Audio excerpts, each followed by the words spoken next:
港真係問題多多。其實政府喺醫療方面咧撥出嘅資源真係唔少，亦都有部分醫療服務真係幾好嘅。譬如我有 BB 嘅時候，我太太去健康院嗰啲服務真係唔差嘅。但係咁樣係咪代表香港嘅醫療冇問題咧？係絕對有問題。大家聽過官官相衛係咪？即係話做官同做官之間互相維護。但係聽過醫醫相衛未啊？就係醫生同醫生之間互相維護，呢個係活生生發生喺我哋香港社會裏邊。醫委會嘅組成，佢嘅獨立性一直都俾人質疑。最近立法會議員陳祖光先生都已經直斥唔信醫委會做嘢係透明、公正、公開，佢都算夠膽。而陳凱欣議員亦都希望醫委會可以大肆改革。但係盧寵茂局長咧，就偏偏企硬山閘，佢就話咧，醫生咧，醫委會咧係唔應該係由外人把持，局外人。佢話而家佔咗1/4嘅外人咧，已經足夠啦。雖然可能有上升嘅空間，但係絕對唔應該超過一半。即係話醫生要控制大局，仍然係醫醫相衛。佢話咁樣做咧，如果外人佔一半咧，就會打擊市民對醫生嘅公正性或者醫生嘅信心，呢個係不可以去咁樣做嘅。佢呢講啲說話咧，其實廢話。盧寵茂局長係一個典型嘅醫醫相衛。點解我咁講？我想問呢個問題：如果香港市民係好容易可以去，好似外國咁去法庭告醫生，最後法庭嗰啲官去判個醫生有問題，咁我想問啲官係醫生咩？法官都可以判到醫生有冇失職，有冇刑事或者民事責任，咁點解我哋醫委會外人嗰啲社會賢達或者大律師、律師點解唔可以咧？喂，如果裏邊嘅組成係大部分社會賢達，跟住有一啲法律界嘅人士去做主席，點解唔可以代表一個差唔多嘅 tribunal 形式嘅法庭獨立性咧？點解一定要醫生咧？我認為醫委會咧應該70%係外人，其中包括法律界啊、會計界，總之獨立性人士，只需要30%甚至1/4係醫生，因為要留俾佢哋攞啲意見，咁先至合理。所以佢話，如果超過一半係局外人、非醫療人員咧，就會打擊醫療信心。點打擊啊？喂，呢個證據嚟先得㗎，啱嘛？法庭唔係醫生，唔係成佢都可以判，佢唔係建築專家都可以判啲建築疏忽。點解啊？點解醫生一定醫生先至可以判疏忽啊？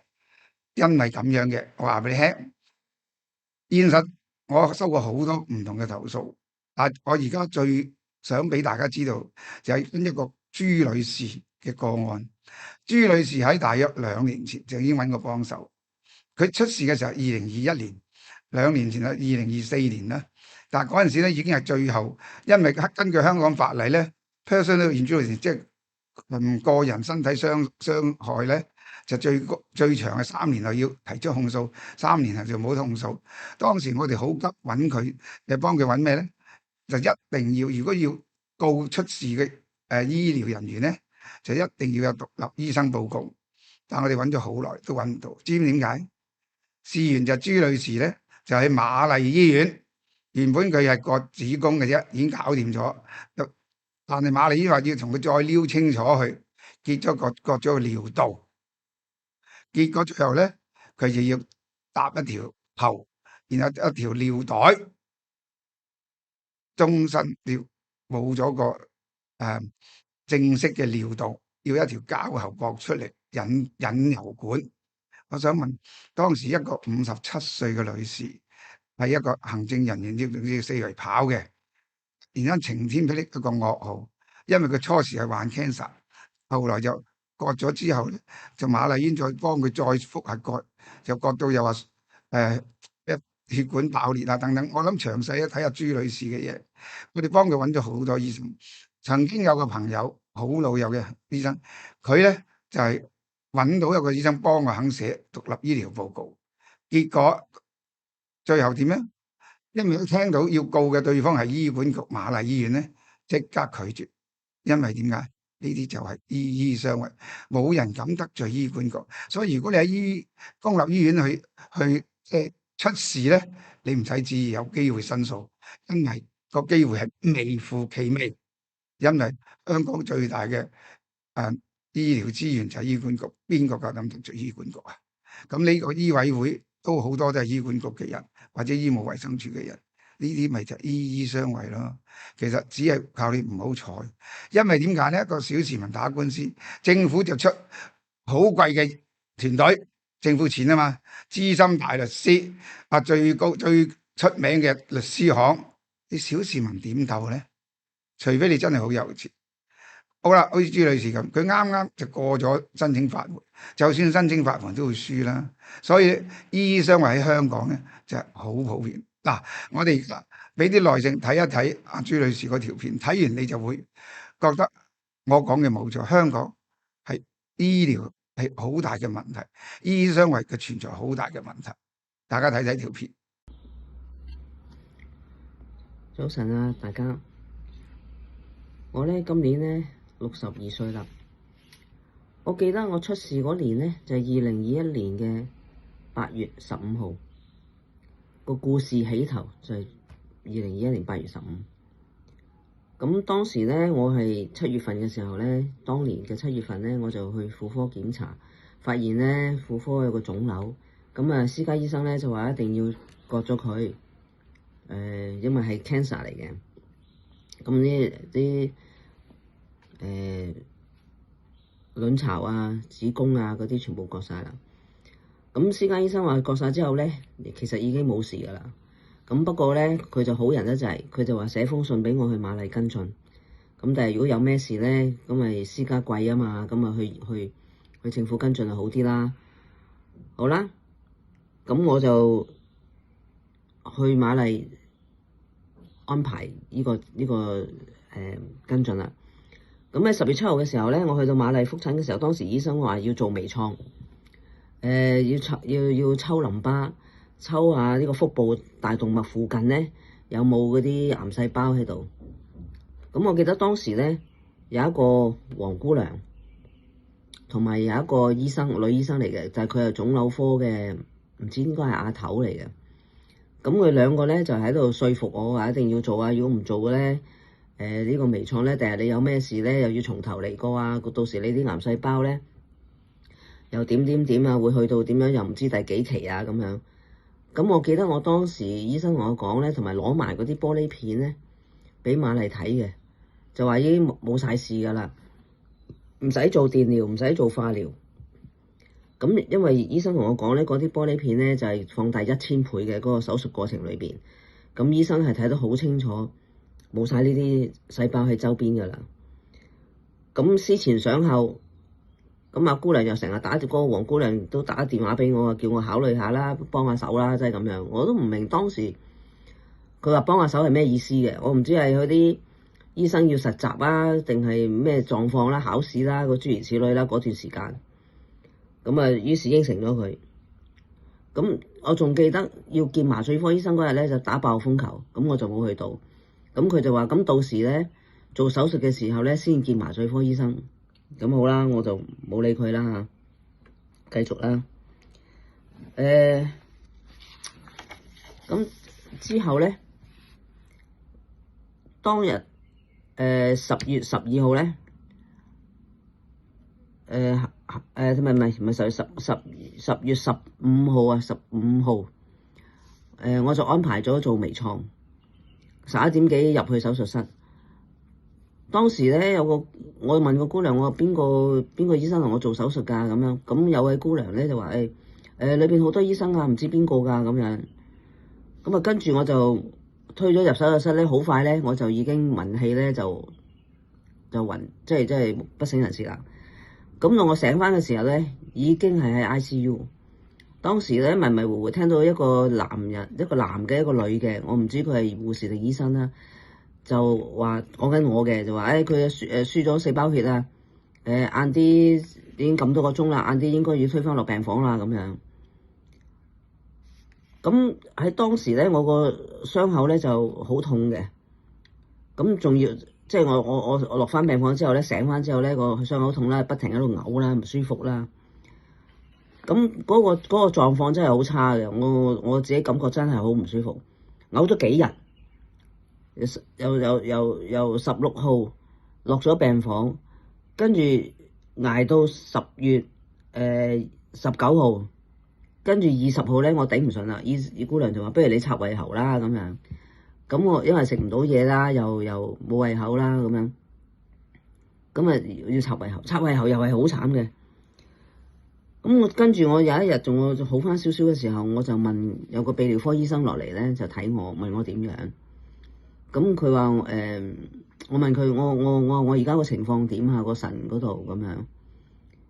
佢話因為當時我問個醫生，佢有個主管醫生，個女醫生同我講，佢話係我個大靜脈係無端端穿咗，嗰個輸尿管咧就手忙腳亂嘅情況之後咧就剪斷咗。咁佢當時就話，如果要到時候要拆嗰個輸尿管加，即係喺個膀胱同個腎嗰度咧就駁咗條管嘅，就幫我排尿嘅。咁如果我唔駁嗰個，我排唔到尿咧，就會中尿毒噶啦。所以一定要加嗰個管喺裏邊，膀胱同個腎中間咧就要加個管俾我放小便嘅。咁佢話如果拆咗之後咧，如果嗰啲尿可以正常咁排咧，就冇問題啊，正常人一個冇問題。咁好啦，咁啊唯有等啦，等到有一日，咁啊佢就推我入去，即係唔係推我入去，即係未要我出咗院之後，定期唔知隔咗成10日8日咁樣，先至再去拆呢個支架嘅，唔係拆呢個嗰條管嘅，都唔係10日8日啦，都成個月後先復診啊，咁啊先至翻去拆換呢個管嘅。咁好啦，咁啊到10月廿幾號啦，佢就話即係收尾拆咗胃喉啦。過咗幾日，佢就話幫我拆埋嗰個尿袋，就叫我自己嘗試下去小便。咁但係當時咧，我係完全搞唔掂，即係行喺個床嗰度又冇力啦，瞓咗成10日，個床嗰度冇活動。跟住去小便，佢叫我去小便咧，由張床行到去個洗手間都係10步左右嘅啫，我都忍唔住要即係失禁啦，忍唔住要賴出嚟啦。咁當時咁梗係好慘啦，覺得係咪？跟住之後個醫生仲話廿幾號27號就同我講你要出院啊。差唔多好噶啦，你自己翻去處理嗰個引流嗰個袋仔啦咁樣。我唔肯出院，我就話醫生，我唔識搞嗰個引流嗰個袋噶。如果翻去有咩事咁點算啊？咁樣咁啊隔咗一日，佢就話啦，朝頭早就嚟啦。我而家嚟幫你拆咗嗰個引流嗰個袋，黐翻個袋仔喺度。總之你翻到去嗰啲引流冇乜嘅咧，你就搣咗佢同黐膠布就得噶啦咁樣。咁我就話唔好啊，醫生，我真係驚㗎喎。佢話唔驚㗎，收尾佢連個引流袋都同我拆埋，就咁同我貼塊膠布就叫我走啦。咁啊好啦，你都逼我出院啊，我都冇辦法啦嚇，可能床位又緊缺啲啦。咁但係喺個過程裏邊咧，我問嗰個主診醫生嗰個女醫生，我就話我點解會咁樣嘅？佢話總言之，我問佢邊個醫生做，佢話呢個係團隊，我哋一個團隊做嘅，即係唔肯講係邊個。即係我係一個好無奈啊！即係我淨係切咗個婦科嘅問題，你又搞到我個腎都有問題。咁啊，嗰個尿管咧擺咗喺個身體上邊咧，要半年至9個月咧就要換一次嗰條管噶啦，膀胱接住腎嗰條管。點解咧？因為因為嗰條係膠嘅，如果佢唔換咧，我就會有呢個細菌感染嘅情況。咁細菌感染咧就係好大問題嘅，因為我喺出咗院之後咧，呢幾年咧我經常性細菌感染。一細菌感染咧，我又發燒啦，又唔舒服啦，跟住又要去急症啦，跟住咧我已經打咗幾次，因為食藥口服藥咧治唔到嗰隻細菌。咁我出咗院之後咧，我去我個私家醫生嗰度，即係話俾佢聽我好唔舒服啊，咁佢以為我尿道炎，跟住俾咗尿道炎藥我食，咁啊但係都唔得，跟住佢真係抽血驗啦，就證實咧我嗰隻菌咧喺手術室裏邊咧染翻嚟嘅，好惡嘅，一般嘅口服藥係搞唔到嘅，於是就要去醫院嗰度打針，要打針先至可以殺咗嗰隻菌，先會舒服啲。咁我喺呢段時間咧，我有一次又係唔舒服，咁啊入咗仁安醫院，入到仁安咧，仁安唔收症，佢就叫我call 翻架白車，就送翻我去威爾斯。威爾斯嗰度咧，知道我個病歷之後咧，病歷史之後咧，佢就話啊，第二朝幫我換咗支架，換咗嗰個喉啦，睇下應該就換咗喉就會舒服啲噶啦。佢話應該係夠感染咁樣。點知我瞓醒覺之後咧，佢又唔肯同我換啦。佢話如果要換咧，我哋唔打麻醉噶，我哋就咁同你換噶咋。我哋有乜可能啊？你喺個腎同膀胱嗰度，你有乜可能話唔同人哋打麻醉就咁幫你換咧？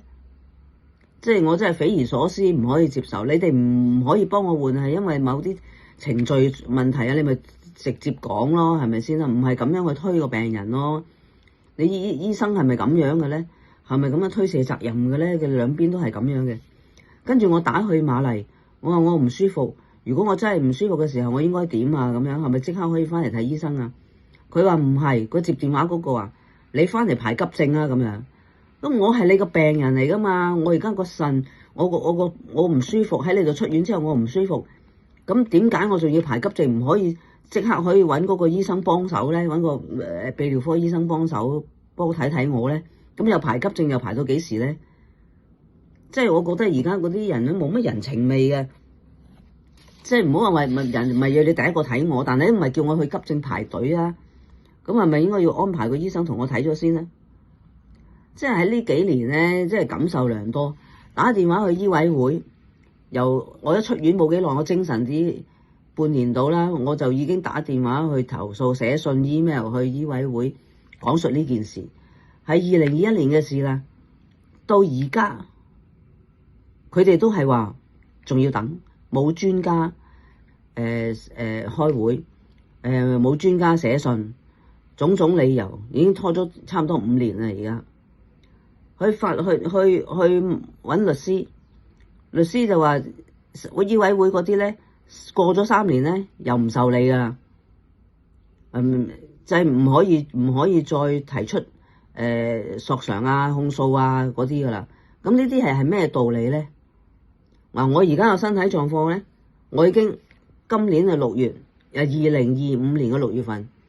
我已經將個左邊嘅腎咧已經切埋啦，因為我細菌感染得太緊要、太厲害，成日都唔舒服，所以醫生話你個腎得返2成，咁你不如切咗佢啦，因為如果有細菌感染到其他器官咧，仲危險。咁我唯有聽私家醫生講啦。咁而家切埋啦，好人好者2個腎，無端端就變咗1個，咁呢個係邊個嘅責任咧？我喺出事之後，我都做唔到工啦。我嗰出事嗰陣時，我50幾歲，58歲，56、50、57、58到啦。我仲做緊嘢，我仲要經常要返大陸去廠啊睇同埋飛外國去參展啊咁樣。我而家呢個有呢個病之後咧，我就唔可以做呢啲嘢啦。點解啊？因為你成日要飲水，一日要飲2公升水，你唔飲水又會感染。咁你成日飲水，你就成日要揾洗手間。你返大陸啊，去廠啊，邊度有得咁多洗手間俾你去啊？同埋嗰個衞生環境，大家都明白啦。咁你話我係咪連工都冇得返啊？咁啊呢幾年咧就洗積蓄啦。我冇入息，唔係即係冇入息就要洗積蓄啦。咁我而家係做啲咩工啊？我而家冇咗個腎之後咧，唯有做啲兼職啦、保安啦、清潔啦，呢啲都係體力勞動嘅。但係我而家呢個狀況咧，都唔適宜話好體力勞動。一來年紀大啦，二來嗰個腎，你做呢啲工種，有時都未必有時間俾你成日去飲水去廁所啊，大家都明白。所以好慘啊！呢幾年你一個醫生一個錯誤，搞到我而家咁樣，我都無話可說，唯有喺呢度咧請阿冼國能先生咧同我講下，即係正義咁嘅發聲，同埋我覺得有好多隱形嘅，好似我呢一類嘅市民，都係有冤無路訴，唔知去邊個渠道去發聲。我曾經寫過一個電郵去東張西望，希望佢哋報導，但係佢哋又冇回應俾我，所以好無助。但係今次冼國能先生係肯幫我，咁我非常感激佢。之前我揾律師，佢都係好幫手嘅，但係礙於醫委會嗰啲醫生唔肯同我寫嗰封證明我呢個係醫療失誤，所以咧我訴訟唔到。咁我又冇錢訴訟，法援又唔申請到，我亦都唔想嘥咁多錢去打官司，因為你知官司嘅嘢要使好多錢㗎，我都寧願留翻啲錢嚟醫病啦。第日而家得翻一個腎，即係如果嗰個腎都出事埋咧，我真係要等死㗎。所以冇辦法，我啲小市民係冇辦法，唯有係靠啲公眾人物幫我哋發聲。多謝大家關注，唔該晒。睇完條片，將心比己，你一個正常人，子宮割咗條尿道，以後從此改變你一生，要整一條引流管，孭個尿袋去做人。講好似好簡單，設身處地係你自己，你點呢？我都覺得朱女士好堅強。點解？佢拍呢條片嘅時候咧，佢都冇喊到，佢都好接受現實，不過係無奈地接受現實。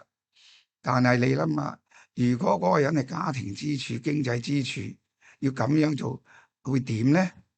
我唔係危言聳聽啊！我覺得香港醫委會係絕對需要大改革，係唔應該由醫生去把持，應該4分1係醫生，4分3係外人，局外人先有個獨立性。咩叫獨立性啊？獨立性就唔會有我哋叫 conflict of interest。喂，你擺明醫生同醫生之間有利益衝突㗎啦 ，conflict of interest。點解你仲要咁樣講咧？所以我覺得盧寵茂講呢句説話咧，係誤導大眾、不負責任，亦都切切實實講表現到醫醫相衛嘅嘢。呢個對市民係好唔公道嘅。